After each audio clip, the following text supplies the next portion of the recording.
पूरी टीम बहुत मेहनत करके नई उद्योग नीति बनाए हैं और अभी साल भर भी नहीं हुए हैं। हम लोग बहुत कम जगह पर जाकर इसकी जानकारी इन्वेस्टर कनेक्ट के माध्यम से दिए हैं। रायपुर, दिल्ली, मुंबई, बेंगलुरु और विदेश में भी, जापान और साउथ कोरिया में भी, टोक्यो, ओसाका, सियोल में इन्वेस्टर कनेक्ट के माध्यम से नई उद्योग नीति को रखे हैं और बहुत इसकी सराहना हुई है। और अभी एक साल भी नहीं हुए हैं, जैसा हमारे उद्योग मंत्री जी बता रहे थे कि 7 लाख करोड़ का निवेश का प्रस्ताव मिल चुका है। तो नई उद्योग नीति में कुछ तो दम है।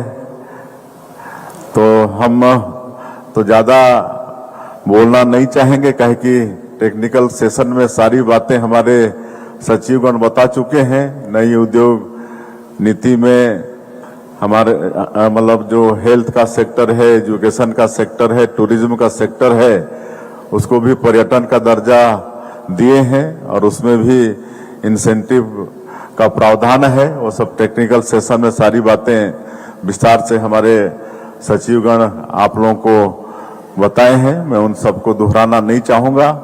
मैं तो सिर्फ आप सबसे आह्वान करने पर यहाँ आया हूँ कि छत्तीसगढ़ में उद्योग धंधा के लिए बहुत अच्छा वातावरण है।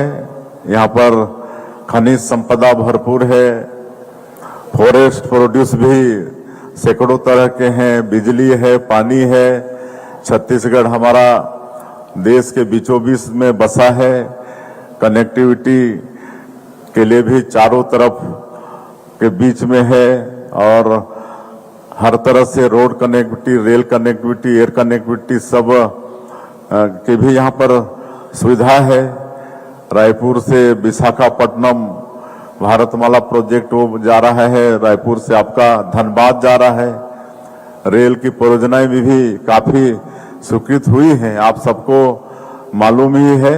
तो बहुत अच्छा वातावरण है, नई उद्योग नीति भी है और हमारे उद्योग विभाग की पूरी टीम और हेल्थ, पर्यटन, सभी विभाग की हमारी टीम है, आप लोगों को सहयोग करने के लिए एकदम तत्पर हैं। और हम चाहेंगे आप लोगों से कि आप सब लोग यहाँ पर आइए, छत्तीसगढ़ में इन्वेस्ट करिए और छत्तीसगढ़ को आगे बढ़ाने में आप सब लोगों का भी सहयोग हो। यही मैं मुख्यमंत्री के नाते आप लोगों के बीच उपस्थित होकर आह्वान करने आया हूँ। और इस अवसर पर हम डॉक्टर देवेंद्र नायक को धन्यवाद देना चाहेंगे, जो 740 बेड का हॉस्पिटल बनाने जा रहे हैं, जो कि मतलब काउंटर लेस होगा। तो बहुत अच्छा परमार्थ का उनका काम होगा। हमारे यहाँ पहले से सत साई ट्रस्ट वालों का बच्चों के लिए हार्ट का जो इलाज होता है वो भी कैश काउंटर है, मतलब काउंटर लेस है। काउंटर वहां भी नहीं है, कैश काउंटर। तो अब डॉक्टर देवेंद्र नायक भी उस श्रेणी में आ रहे हैं, तो बहुत बहुत धन्यवाद है। इससे निश्चित रूप से छत्तीसगढ़ का ही नहीं, सभी लोगों का यहाँ पर भला होगा। और टूरिज्म की भी अपार संभावनाएं हैं, बस्तर में भी और सरगुजा में भी। और एक जो विकास में बड़ा बाधक था नक्सलवाद, आप सब लोगों की जानकारी में है कि जब से हम लोग सरकार में आए हैं, डबल इंजन की सरकार है और हमारे माननीय प्रधानमंत्री जी और माननीय गृह मंत्री जी का संकल्प है आने वाला साल 31 मार्च 2026 तक पूरे देश से नक्सलवाद को समाप्त करना।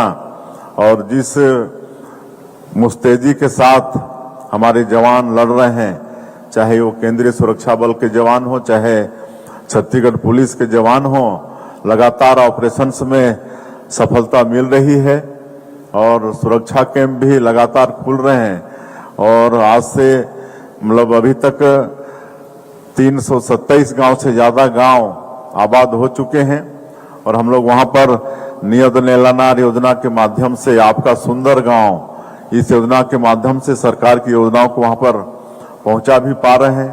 सड़कें बन रही हैं, बिजली पहुंच रही है, घरों में पानी पहुंचा रहे हैं, वहां राशन कार्ड बन रहा है, राशन भी पहुंच रहा है, मोबाइल के टावर लग रहे हैं, स्कूल खुल रहे हैं, वहां आज स्कूल की घंटी सुनाई पड़ रही है, अस्पताल भी खुल रहे हैं। तो एक जो बड़ा भय का वातावरण बना हुआ था, लोग सोचते थे कि रायपुर में पहुंचेंगे ही और वहां पर ठाई ठू की आवाज सुनाई पड़ेगी, लेकिन ऐसी कोई भी बात नहीं है।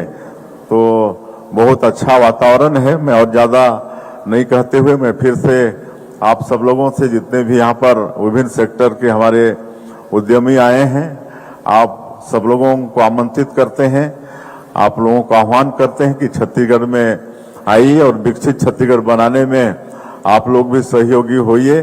और माननीय प्रधानमंत्री जी का भी संकल्प है 2047 तक विकसित भारत खड़ा करने का, तो उसमें सहयोगी बनिए। और बड़ा सौभाग्य है कि मतलब माननीय प्रधानमंत्री जी 15 अगस्त को लाल किला के प्राचीर से जीएसटी में रिफॉर्म की बात किए थे और मात्र 20 दिन में उसमें क्रियान्वयन भी शुरू हो गया और नवरात्र का शुभारंभ 22 तारीख से हुआ है और उसी दिन से जीएसटी भी लागू हो गया है और हम लोग बचत उत्सव भी मना रहे हैं। और इस जीएसटी रिफॉर्म से उद्योग व्यापार में भी काफी सहूलतें होंगी, पूरे देश के हर वर्ग को लाभ होगा। हमारा ये देश कृषि प्रधान देश भी है, तो किसानों को भी काफी लाभ होगा, दैनिक उपयोग की चीजें भी सस्ती होंगी।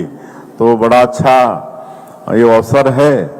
तो मैं हमारे उद्योग वाणिज्य विभाग को इस केयर कनेक्ट के आयोजन के लिए धन्यवाद देते हुए और आप सभी लोग आए, आप सभी लोगों का एक बार फिर से अभिनंदन, स्वागत करते हुए अपनी बात हम समाप्त करते हैं। जय हिंद, जय छत्तीसगढ़। बहुत बहुत धन्यवाद माननीय मुख्यमंत्री महोदय। और आपके मार्गदर्शन में निरंतर छत्तीसगढ़ प्रदेश आगे विकास के पथ पर बढ़ता ही चला जा रहा है।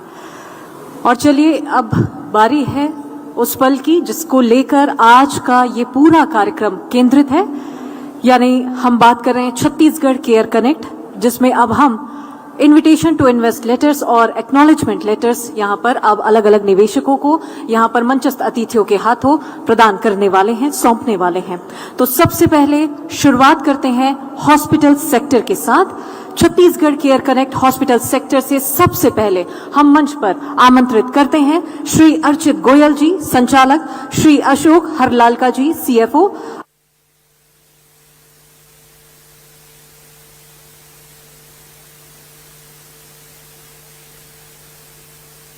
स्थापना दिवस के अवसर पर इस कार्यक्रम को रखा गया। मुख्यमंत्री विष्णुदेव साय इस कार्यक्रम में संबोधित करते हुए नजर आए। छत्तीसगढ़ केयर कनेक्ट कार्यक्रम राष्ट्रीय सेवा योजना स्थापना दिवस के अवसर पर यह कार्यक्रम रखा गया है।